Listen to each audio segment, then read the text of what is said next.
time to check in on our business news now with Charles Pellegrin, who's actually taken that train. Hi, Charles. Hi, Jeannie. We are now one day ahead from what Donald Trump has called Liberation Day for the United States, with a major tariff announcement expected. The U.S. president expected to unveil the latest and potentially biggest salvo of tariffs at an event in the Rose Garden of the White House around 3 p.m. Eastern Time in the U.S.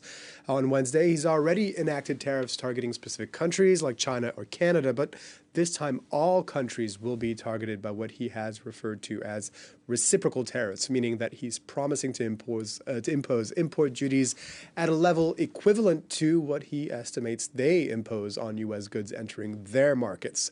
This will take into account tariffs imposed by other countries, but also other policies which the U.S. and Trump believe are discriminating against U.S. goods, for example, the Europeans' value-added tax or other non-trade barriers, notably regulations. Bloomberg estimates this could raise the average tariff on goods entering the United States to 35%, the highest level since the 1800s.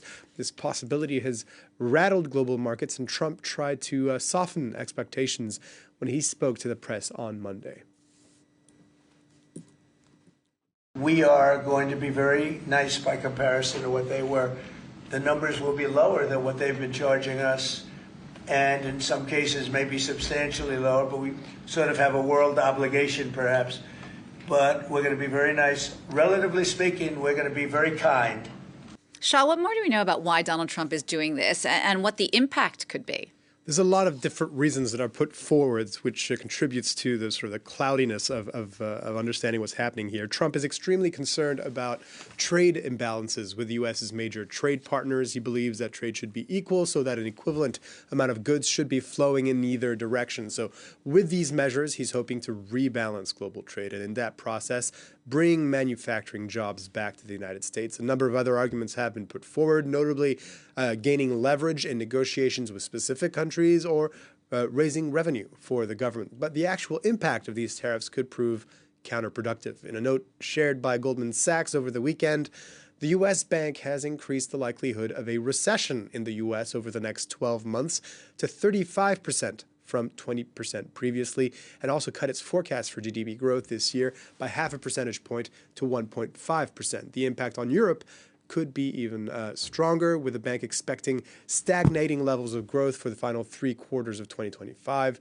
The European Union, though, has said it will use a broad range of options to retaliate against the U.S. if Trump follows through on his threat, urging him to find a negotiated solution. Europe did not start this confrontation. We think it is wrong. But my message to you today is that we have everything we need to protect our people and our prosperity. We have the largest single market in the world. We have the strength to negotiate. We have the power to push back.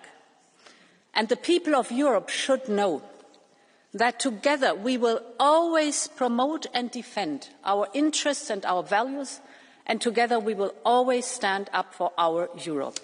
So, Shah, how are the markets looking this Tuesday?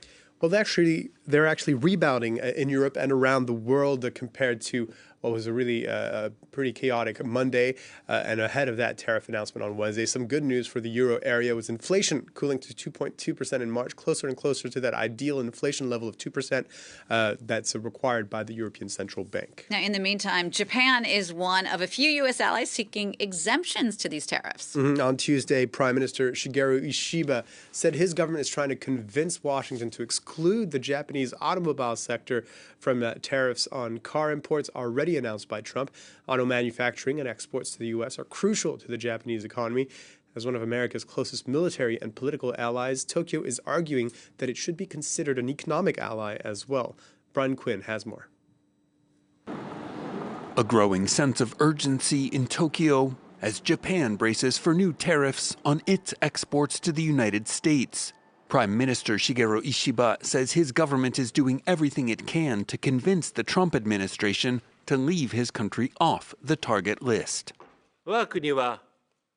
Japan is America's largest investor. Given that reality, we will continue to strongly urge the U.S. to exempt our country from the new tariffs. Japan is indeed the top source of foreign direct investment into the U.S., more than $783 billion worth in 2023. And while Trump's reciprocal tariffs coming Wednesday are worrying U.S. trading partners worldwide, his 25% tariffs on all cars and car parts already announced last week are of particular concern to Japan. The country is an automotive export powerhouse. In 2023, companies like Honda, Nissan, and Toyota sent more than $41 billion worth of cars to the U.S., by far Japan's biggest export market.